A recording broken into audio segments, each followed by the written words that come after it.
Hi everyone, it's me, and today let's watch this theory together. Let's start. Hazbin Hotel is just one heck of a show, right? I mean, in one episode, the one episode in existence, you have a killer premise, unbelievable animation, sharp writing, catchy musical numbers, and amazing characters to boot. I mean, in just 30 minutes, the pilot alone has more content than whole seasons of other shows. But before I get into the meat and potatoes of today's theory, I wanted to start things off with a mini theory. Ready for this? In the show, we're introduced to what is currently my favorite character, Alistair the Radio Demon, an all-powerful being who, we're told, just appeared in the underworld one day. Alistair manifested in hell, seemingly overnight. And from there, he just wrecked house, showing power and control in a way that no one ever had. As they describe it in the show, many have speculated what unimaginable force enabled him to rival our world's most ancient and destructive evils. Well, friends, my mini theory is that Alistair the Radio Demon gets his powers from none other than Gravity Falls' own Bill Cipher. Now, let me be perfectly clear on this. I know this isn't true, but the similarities between the two characters are uncanny. I mean, Alistair's microphone is alive. It also has that one-eyed thing going for it, just like everyone's favorite equilateral lad, Bill. And also the eyelids, the pupil is, yeah. Both Bill and Alistair trick you into making deals that you're gonna go on to regret. Both ominously glow when they're making said deals, and the deals of both are seemingly sealed with a handshake. Both are closely associated with mysterious runic symbols that fly in and around them. Both also seem motivated by the same thing, boredom and a large desire to use their powers to create chaos for really no good reason. But all of that's superficial, right? It's all typical deal with the devil business. No, it's the whole radio demon thing that gets me. Alistair's voice in Hazbin Hotel sounds like an old-timey radio, which is cool, it's very creative characterization, but it also just feels random. Too random. They even show an example of the types of radios that he broadcasts on, and they're the type that are pulled straight out of the late 30s and early 40s. Now, why would I care about that? Well, Bill Cipher is most closely associated with one particular song, We'll Meet Again, a love song that was made popular by the singer Vera Lynn. It's a great song, all-time classic. But why I bring it up here is that it was first made famous during World War II, which, wouldn't you know it, just so happened to be during the late 30s and early 40s, the exact time that Alistair's voice is drawn from. The timeline matches up. So could it be that the reason Alistair is so powerful when he first enters the underworld is that he has the powers of Bill Cipher on his side? Probably not. Probably just inspiration the creator of the series got from Gravity Falls. Still, it is my personal headcanon for now. Yes, and also I love the reference that we can learn from each other. Thank you. But hey, that's just a theory. A film theory. And look, the episode hasn't even started yet. Oh my gosh! What? That's the first 3 minutes anyways. But hey, that's just a theory. A few mini theory. Thanks for watching. And cut.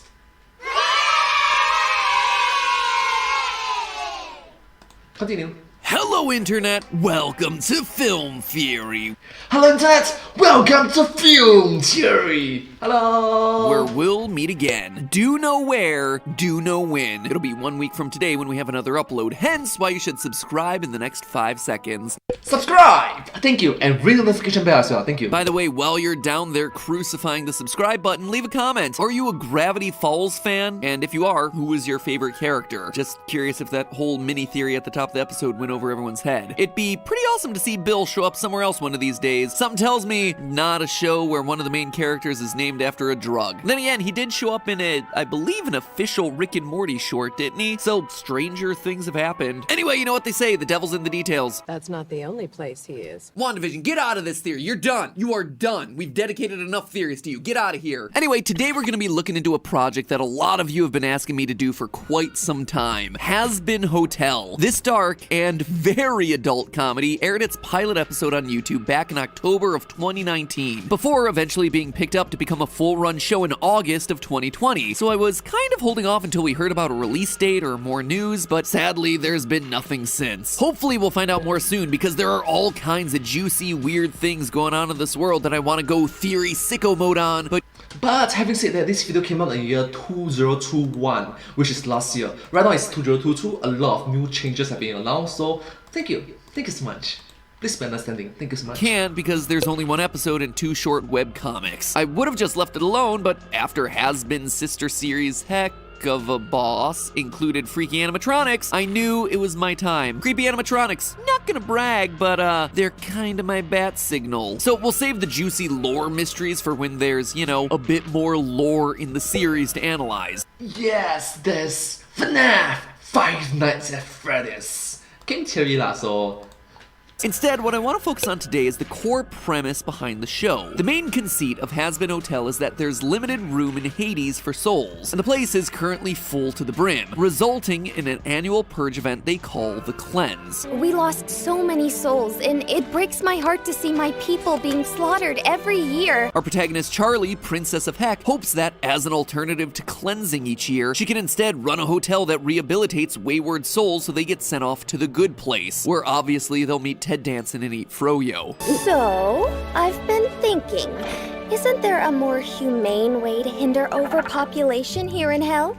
Perhaps we can create an alternative way to change souls through redemption? And despite the fact that pretty much every character doubts that she can do it, well, gosh darn it, her and her ragtag band are gonna try. And of course, sing plenty of musical numbers along the way. But the question I want to know, what I need to solve as we wait for any news about this series, is what she has to do to make a difference. Like, if her goal is to replace the Cleanse by rehabilitating enough souls to clear out room in Heck, how many souls are we talking about here? How big does this hotel have to be? Just how outlandish are Charlie's plans? Long story short, when the population of Hades is bursting, what is it gonna take to reach an equilibrium? alright, case in point, this video is a bit weird, but it's in a fictional world, so let's take this. Please be understanding. Thank you. Perfectly balanced, as all things should be. That's right, theorists. Today we're pulling a classic reverse Thanos by balancing the population, except this time everyone's already dead. So let's start by outlining this crazy universe. Between the 2 shows helmed by creator Vivziepop, we've been told a lot about the machinations of this underworld. We learned from the opening song of Hell of a Boss Episode 2 that there are 7 rings in Heck, similar to the layout of Dante's Inferno, -2. And if the 7 rings collapse, although the day could be my last, you will be okay. There might have been 9 at one point, as the 9 circles are referenced in the pilot episode of Hazbin. What in the 9 circles makes you think a single denizen of hell would give 2 about becoming a better person? But since then, apparently it's collapsed back down to 7, with each being named after one of the 7 deadly sins. However, despite there being a bunch of ringed layers Attack on Titan style, only the top ring, the Pride ring, matters for our calculations today. You see, according to this official post on Twitter, quote, dead sinners can only exist on the top ring, Pride. Other rings house native-born demons, and human souls aren't allowed to travel between the rings. Oh, and Canadians are kept elsewhere because of reasons. There's a town for the Canadians in Hell. It's just little Canada. The It's Canadian part of Hell is just called Heck. it's just Don't you love it when lore is made up on the fly during a live stream? Now, as I mentioned earlier, because space in Heck is so limited, each year, exorcists sent from heaven are tasked with wiping out enough souls to make room for next year's sinners. And maybe that'll be fodder for a new theory after we get some more episodes. Wait! Would that make me double dead? So how many souls is Charlie gonna have to redeem each year to keep the population of the necropolis from swelling too high? Well, funny enough, the problem is a bit simpler than it might first appear. We actually don't need to know the size of Pentagram City, or the Pride Ring, or do things like we did during our Attack on Titan theory where we measured ring population density and all that. Because this time, we are told explicitly that the city is at capacity, and that the yearly cleansing is to knock that number back down. That means we only need to be focused on the rate of new souls entering their unhappy afterlives. If, at the end of the year, the underworld is winding up at capacity, well, Charlie would need to redeem as many souls as would wind up down there in order to maintain an equilibrium. And the good news for Charlie is that the rate of souls going into the afterlife is starting to stabilize. The past 150 years or so has been absolutely wild for the growth of the human population. In 1900, there were about 1.6 billion people on planet Earth, and just 100 years later in the year 2000, that number had reached 6 billion. Fast forward another 20 years to today, and we're at 7.8 billion people. Luckily, for everyone and everything on planet Earth, that number is no longer increasing at anywhere near the same rate it was back then. Humanity's growth rate is slowing, and for more on why that's happening, you can actually check out our classic episode about why Thanos' plan in Infinity War isn't as crazy as it might initially sound. People is more self-centered right now. Urbanizations, getting used to city life, better quality of life, and lesser needs to give birth to more of the next generations, which is, to be honest, is quite sad for humankind.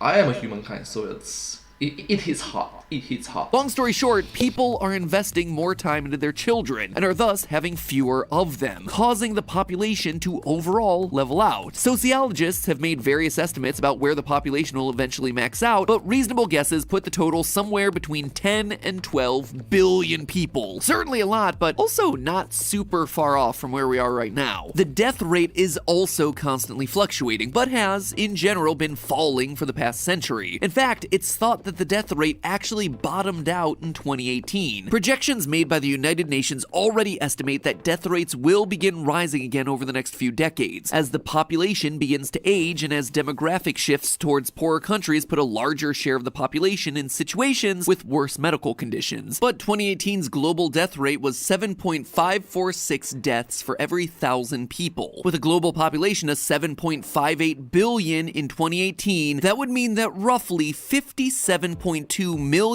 people died in that single year. But case in point, this video came out in the year 2021, and it must have recognized that the previous year, 2020, at the start of the global pandemic, more people died. A lot of people died. Even in the year 2021. Heck, even in the year 2022 right now, global pandemic is still going on. 3 years, come on, what is humankind doing?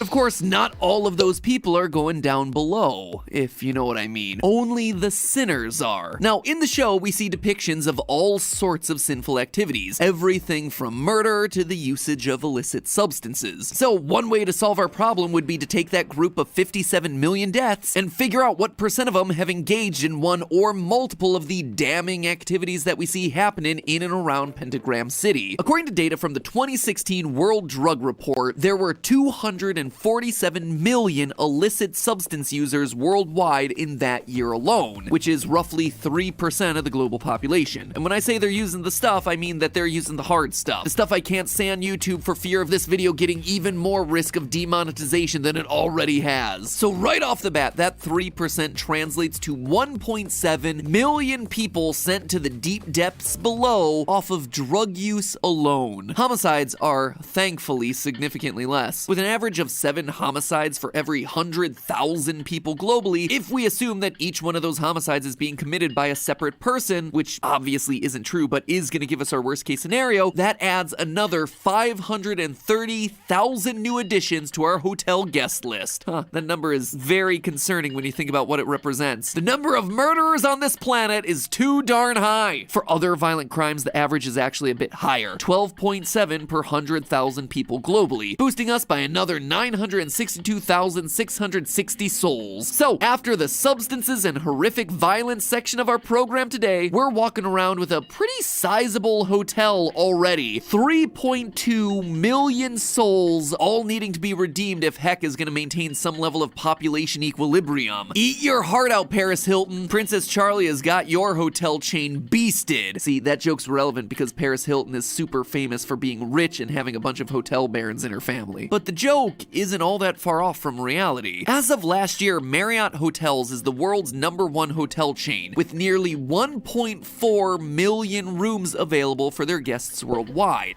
Wow, that's a lot. Charlie's Happy Hotel already needs more than double that amount. And we are still not done counting sins, my friends, because it's this last one where the numbers really start to skyrocket. Infidelity, cheating in relationships. Now, while I'm not promoting religion here or anything, and we all know that different religions can have some major differences, one thing that they all tend to agree on is that you're not supposed to be, you know, coveting your neighbor's wife and all that. But despite those you must recognize that different religions actually promote it. Different religions under different circumstances, because you can't just different beliefs involved. Right now, globally speaking, it's recognized that if I have a spouse and my partner and someone else have a spouse, there is 4 people involved. Let's try not to intermingle too much in terms of what you mean. Humanity certainly seems to be doing a lot of coveting these days. According to an exhaustive review of research done on committed relationships published back in 2005, 40% of unmarried relationships and 25% of marriages see at least one incident of infidelity. Case in point, it's just inevitable when your spouse cheats on you. Or case in point, it's inevitable that my spouse cheats on me. Case in point, I will also cheat on my spouse. It's just inevitable. As human beings, we are not perfect, and thus it's always good to recognize that if it is something inevitable, let's just be happy with what it is, right? If there is like a 50 years marriage, 70 years marriage, 100 years marriage, I've been with my partner for, let's just say, right, 20 years. And out of the 20 years, my spouse cheated on me for 1 week, or 2 weeks, or maybe 3 months with another individual. Or maybe I cheated on my spouse for 1 week, 2 weeks, 3 months with another individual. Out of 20 years, 3 months, it's quite a good ratio. It's generally quite a good ratio. You have a good marriage. It's a good marriage. Yes, you are. That is just mathematically true lah. So please be understanding, please be respectful, and when this kind of thing happens, it's always good to be forgiving, because, well, we are all humans. Thank you. Another survey roughly backs this up. 20% of men and 13% of women admit to having a fling with someone other than their spouse while married. So I'm gonna split the difference here and say that, I don't know, roughly 30% of people are skis-balls who have cheated at some point in their life. Y'all suck. As someone who was cheated on in the past, I hope the radio demon eats your heads off. MacPat, I disagree with you. MacPat, I freaking disagree with you. You're wrong. You shouldn't say that to other people. You shouldn't say that to other people. I'm very strict about this. You are wrong. No matter what. Mistakes are made. Humans will make these kind of mistakes. It's only good to educate, forgive, be understanding when these kind of things inevitably happen. It's like Thanos says, I am inevitable. But recognize that we can learn from our mistakes. We can understand from other people's mistakes. My spouse cheated on me, I can recognize, I can understand them, I can forgive them. I cheated on my spouse, my spouse can forgive me, can understand me, can educate me. It's this kind of forgiveness that true love go through different hurdles, different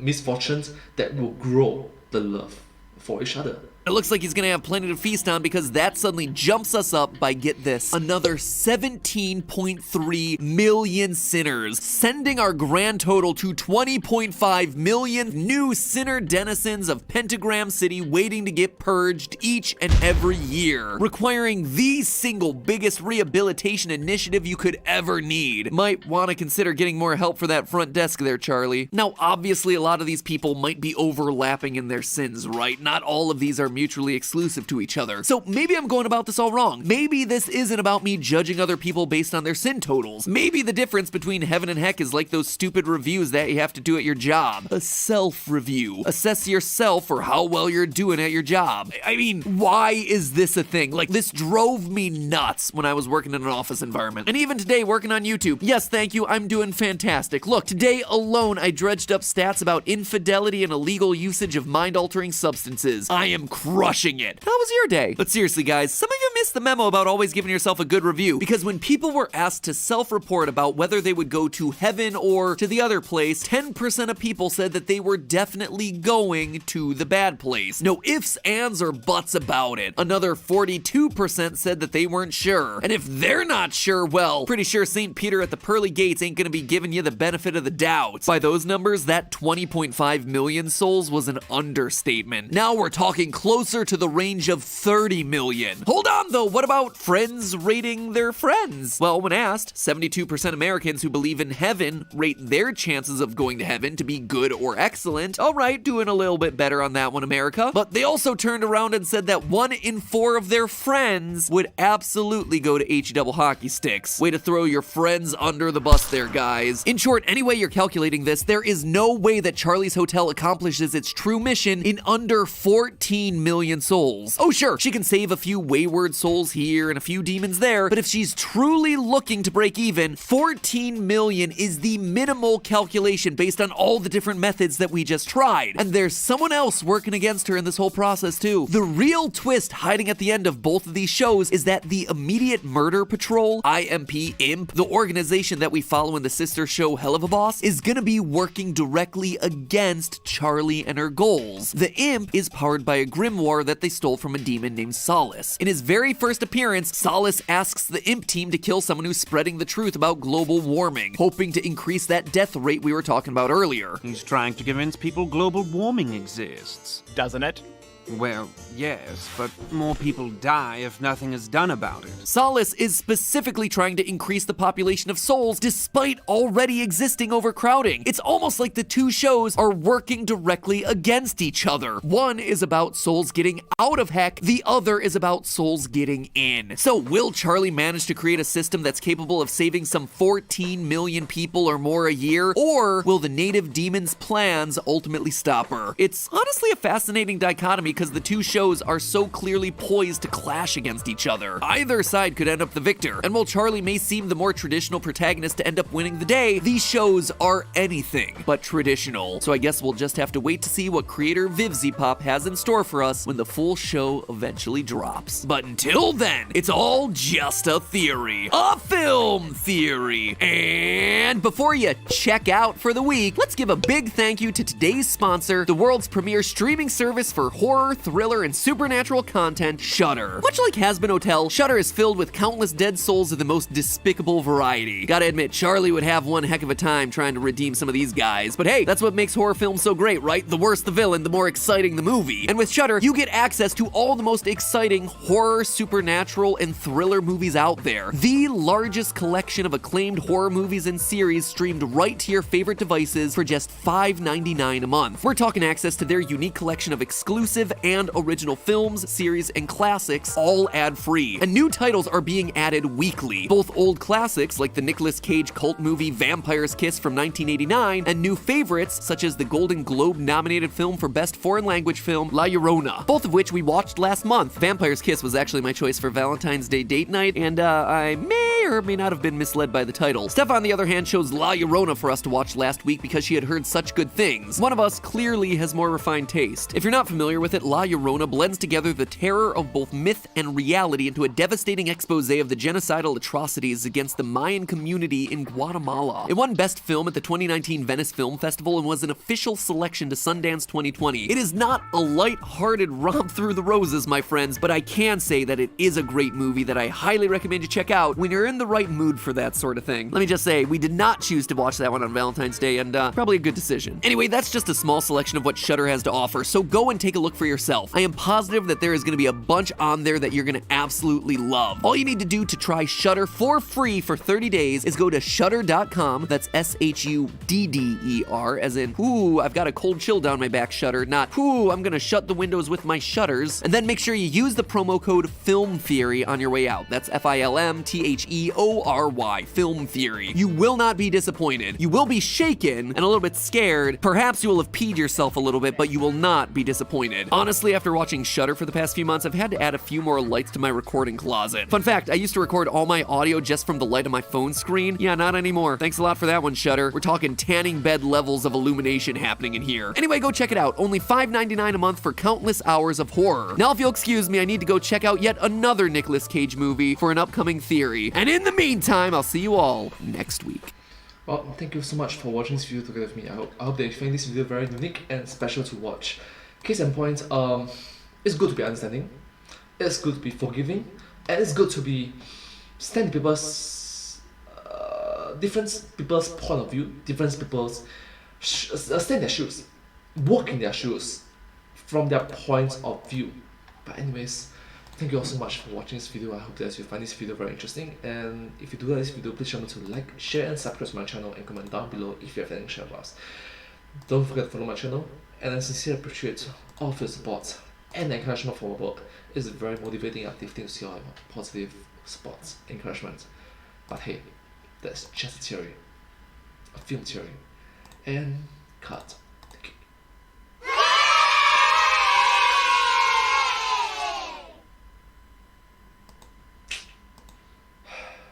And hope to see you all in my next video. Bye bye. Subscribe.